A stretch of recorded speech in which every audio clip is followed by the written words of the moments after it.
लंबी आयु की चाह हर किसी को होती है। हर कोई चाहता है कि अगर इस धरती पर जन्म लिया है तो वो खुद को ज्यादा समय तक इस दुनिया में जीवित रख सके। लेकिन यह भी अटल सत्य है कि इस धरती पर जिसने जन्म लिया है उसे एक न एक दिन मृत्यु को प्राप्त होना ही है। इसे कोई झुठला नहीं सकता। लेकिन मरकर दोबारा जिंदा होने की चाहत में अमेरिका में कुछ अमीर लोगों द्वारा जो तरीका अपनाया जा रहा है वह निश्चित रूप से हैरान कर देने वाला है। यही नहीं, अरबपति इसके लिए पानी की तरह पैसा भी बहा रहे हैं। इस लिस्ट में अरबपति और पेपॉल के सीईओ पीटर थियल का नाम भी शुमार है। लेकिन सबसे बड़ा सवाल है कि जो अटल सत्य है, जो शाश्वत है, जिसका आधार खुद कुदरत है, क्या उस सत्य को बदला जा सकता है? क्या कोई मरकर सही में दोबारा जिंदा हो सकता है? आज के इस एक्सप्लेनर में हम इसी मुद्दे पर विस्तार से चर्चा करेंगे। नमस्कार, मेरा नाम है मार्तन सिंह और आप देख रहे हैं डेली लाइन। दरअसल पुनर्जीवित होने की लालसा में कुछ धनी लोगों ने क्रायोजेनिक फ्रीजिंग की ओर रुख किया है। यह एक ऐसी तकनीक है जिसके जरिए शरीर को बेहद कम तापमान पर फ्रीज करके उन्हें भविष्य में फिर से जीवित करने का दावा किया जा रहा है। लेकिन बड़ा सवाल यह है कि क्या ऐसा सचमुच संभव है? क्या भविष्य की तकनीक वाकई इतनी तरक्की कर पाएगी कि मृत शरीर को पुनर्जीवित कर सके? यह सेवा एल्कोर लाइफ एक्सटेंशन फाउंडेशन नाम की एक क्रायोनिक्स कंपनी प्रदान करती है। रिपोर्ट के अनुसार वर्तमान में इसके 1400 मेंबर्स हैं और अब तक 230 शवों को अत्यंत निम्न तापमान पर फ्रीज किया जा चुका है।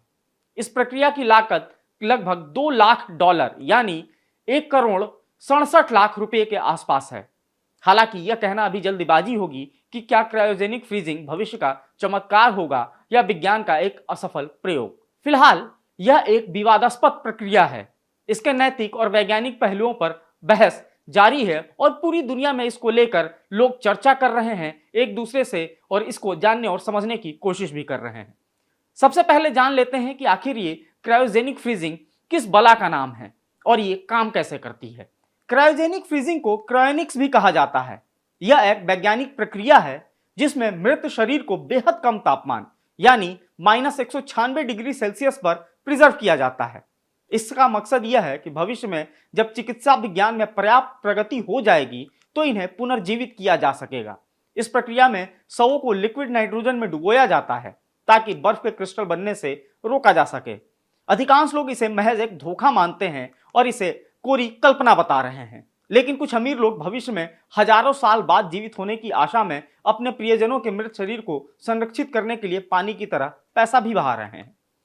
पीटर थियल ने हाल ही में एक पॉडकास्ट के दौरान इस तकनीक पर अपने विचार साझा किए। उन्होंने कहा कि यह कितना काम करेगा यह तो नहीं पता, लेकिन मुझे लगता है कि हमें इन चीजों को अपनाने की जरूरत है। वहीं न्यूयॉर्क शहर में New York university Grossman school of medicine में मेडिकल एथिक्स डिवीजन के निदेशक और बायो एथिक्स के प्रोफेसर डॉक्टर आर्थर कैप्लन का मानना है कि यह विचार दूर की कौड़ी है।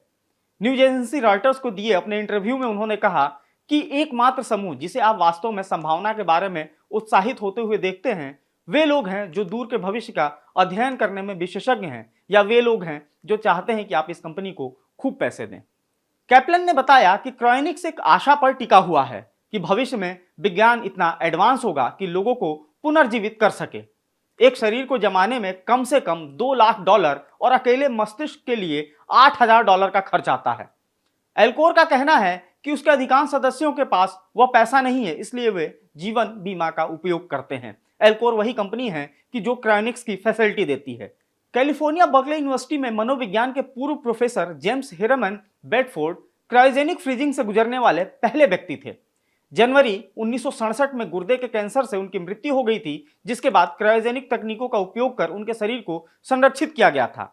इतने सालों बाद अब विज्ञान ने और ज्यादा तरक्की कर ली है और यही वजह है कि आज काफी एडवांस क्रायोजेनिक तकनीक आ गई हैं। किसी व्यक्ति को कानूनी रूप से मृत घोषित होने के बाद उसके शरीर को बर्फ में पैक करके उसे क्रायोजेनिक फैसिलिटी के लिए भेज दिया जाता है। शरीर से खून को बाहर निकाल दिया जाता है तथा जरूरी अंगों को बचाने के लिए और बर्फ के क्रिस्टल बनने से रोकने के लिए एंटी फ्रीज सॉल्यूशन इंजेक्ट किए जाते हैं। फिर शरीर को ठंडा किया जाता है और -196 डिग्री सेल्सियस के तापमान पर लिक्विड नाइट्रोजन से भरे रूम में रख दिया जाता है। इस प्रक्रिया को विट्रिफिकेशन कहते हैं।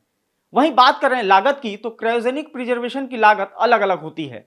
अमेरिका में डेट्रॉइट के पास क्रायोजेनिक्स इंस्टीट्यूट पूरे शरीर के प्रिजर्वेशन के लिए $28,000 यानी कि 23,38,000 रुपए के आसपास लागत लगती है। जबकि एल्कोर लाइफ एक्सटेंशन फाउंडेशन लगभग $2 लाख यानी लगभग 1 करोड़ 67 लाख रुपए लेता है। अब तो यह भविष्य में पता चलेगा कि आखिर ये क्रायोनिक्स तकनीक कितनी उन्नत होती है और वैज्ञानिकों के दावे कितने हद तक सही होते हैं। फिलहाल आज के वीडियो में इतना ही। आप बने रहिए हमारे डिजिटल प्लेटफॉर्म डेली लाइन के साथ।